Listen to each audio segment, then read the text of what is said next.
The rain hammered against the pavement so fiercely it felt like the entire city was drowning in its own sorrow, and Ryan Hale, the youngest self-made tech CEO in the region, a man whose name alone sent tremors through boardrooms, found himself standing in the narrow back alley of a rundown grocery store, a place he had no logical reason to be. His expensive shoes splashed in muddy water, but he didn't care. He had stepped out of his car minutes earlier, overwhelmed by a suffocating sense of emptiness after firing 4 senior executives who had been stealing from his company. Their betrayal hit him harder than expected.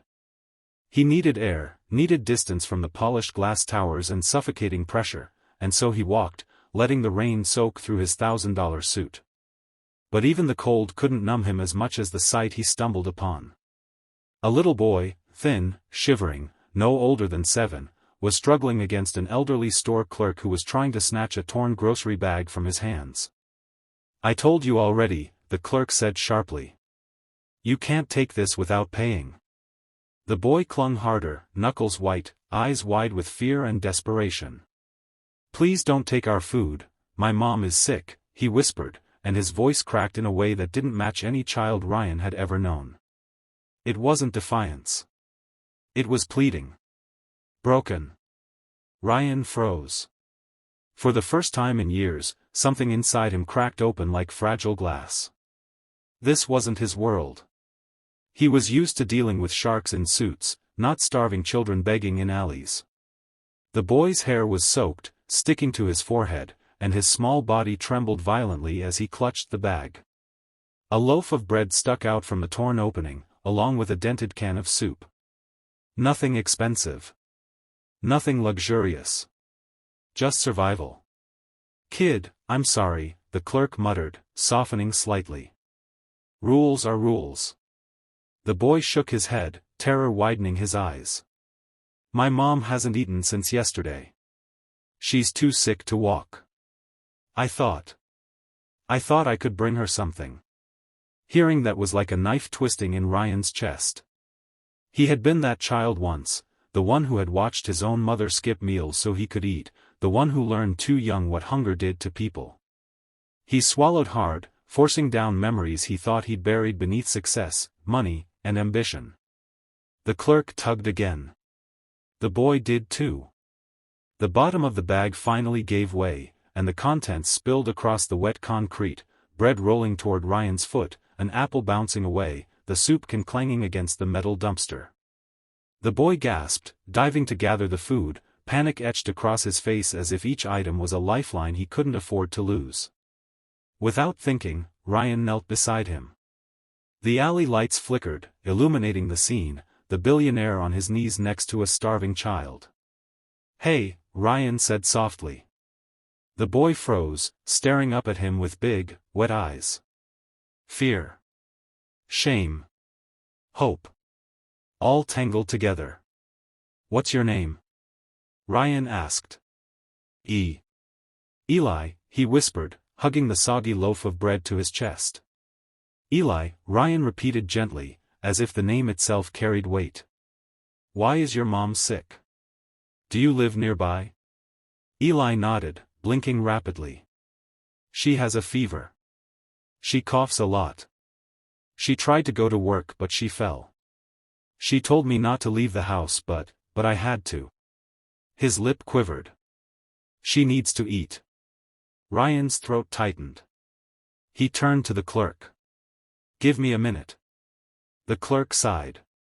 "Sir," the kid put everything on my tab, Ryan said firmly. "You don't have a tab. Then make one." The clerk blinked, taken aback by the tone that commanded corporations. "Yes, sir." Ryan picked up the scattered items, placing them gently back into the torn bag, then walked inside the shop. Eli followed hesitantly, watching in disbelief as Ryan filled a basket: milk, eggs, fresh fruit, vegetables, medicine, 2 packs of soup, a warm blanket displayed near the front, and even a small stuffed bear. When Ryan placed the bear inside the cart, Eli stared at it as though it were something magical, but he didn't dare touch it. "This is too much," he whispered. "I can't pay for all that." "I'll try but," Ryan crouched to his height. "You don't need to pay me back," he said quietly. Someone helped me once when I didn't deserve it. I'm just doing the same. Eli shook his head stubbornly, wiping his nose with his sleeve. But I want to pay someday.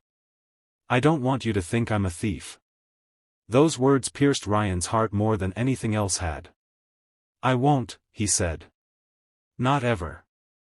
When they stepped out of the store into the rain again, Ryan held the groceries while Eli walked beside him, clutching the stuffed bear to his chest with a kind of reverence. He led Ryan through narrow streets, past flickering streetlights, stray cats, and broken sidewalks, an entirely different world from where Ryan's penthouse towered. Finally, they reached a building so run down that the roof seemed to be missing pieces. Eli pushed open the door to their apartment, and Ryan's chest clenched. The room was cold, damp, and dim. A thin woman lay curled on a mattress on the floor, wrapped in a blanket so old it looked like gauze. She struggled to lift her head as they entered. "Mama," Eli said softly, kneeling beside her. "I brought food, and this man helped us." She blinked at Ryan, confusion and embarrassment clouding her fever-glazed eyes. "Sir. I'm sorry. I didn't want." She was cut off by a coughing fit so violent that Ryan moved instinctively, supporting her back. "Don't talk," he said gently. "But you need medical care." "We can't afford." "I didn't ask if you could afford it." His voice softened. "Let me help." Her eyes filled with tears, of shame, gratitude, exhaustion, he didn't know. Maybe all three. And something inside him shifted. Something he thought had died long ago. Part 2. The doctor came within an hour, someone who usually only treated elite clients at Ryan's penthouse, now stepping into a neglected apartment with peeling walls and a floor that creaked under every shift of weight.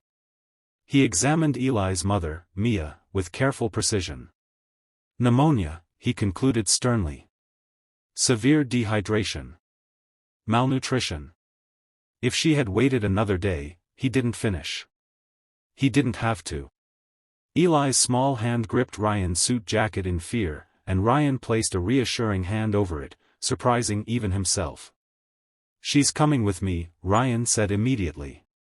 "To my penthouse. She'll recover there." Mia resisted weakly. "I don't want to be a burden." "And Eli is coming too," Ryan said in a tone that left no room for argument. "I'm not leaving a child here alone." Within hours, Ryan's world shifted, from glass towers to caring for a sick woman and a lonely child. His penthouse, once silent and sterile, now echoed with the soft life of two guests who didn't belong, but somehow fit perfectly. Mia rested in the master bedroom, fever slowly breaking day by day under medication and warmth. Ryan cooked simple meals, something he hadn't done in years, and Eli watched him in awe, as though this powerful man performing ordinary acts was the strangest thing in the world. One evening, Eli sat at the counter while Ryan chopped vegetables. "You have a really big house," Eli said, his voice small in the vast space. "Doesn't it get lonely?" Ryan paused. The knife stilled. "Sometimes," he admitted. "A lot of times." Eli kicked his feet gently. "It doesn't feel lonely now." Those words hit Ryan harder than any merger or loss ever had. As days turned to weeks, something unspoken began to grow, not just between Ryan and Eli, but between Ryan and Mia. She recovered gradually, her strength returning, her eyes losing the dullness of sickness. She often woke to find Ryan asleep in a chair near her bed, having stayed to ensure her fever didn't return. "You don't have to do all this," she told him one morning as she sipped warm tea, still wrapped in blankets. "You're a CEO. You have a company to run." "Some things," Ryan replied quietly, "are more important than boardrooms." Her eyes softened, gratitude shining like a quiet sunrise. Eli grew attached to Ryan quickly, following him around the house, asking questions about everything: his office, his big windows, his strange machines, the photos he kept hidden in drawers of his own childhood. One night, after reading Eli a bedtime story he insisted Ryan pick himself, the boy asked in a sleepy whisper, "Are we going to leave when Mama gets better?" Ryan froze.